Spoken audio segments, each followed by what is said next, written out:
Canadian retailers are showing signs of recovery after the third wave of COVID-19, which basically shut down shopping across the country. StatsCan says receipts fell 2.1% in May, but a decrease of 3% was expected. And June sales are looking good. We're likely to see a gain of more than 4%. And then one Canadian economist tells me he's expecting to see a gain about the same for July.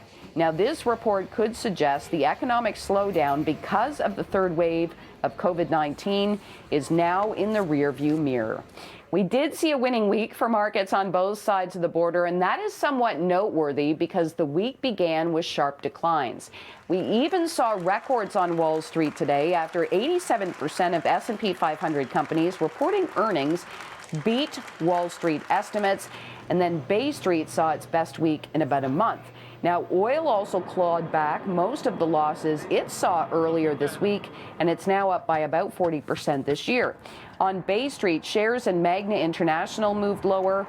On Word, it's buying a Swedish auto safety technology company. The offer of $3.8 billion US represents a 57% premium. And then shares in Air Canada recovered off the lows for the day after reporting a loss in its latest quarter. But the airline is expecting better things ahead. And a good day for shares in social media companies. In particular, stock in Snap hit an all-time high. Now this after the company reported better than expected earnings.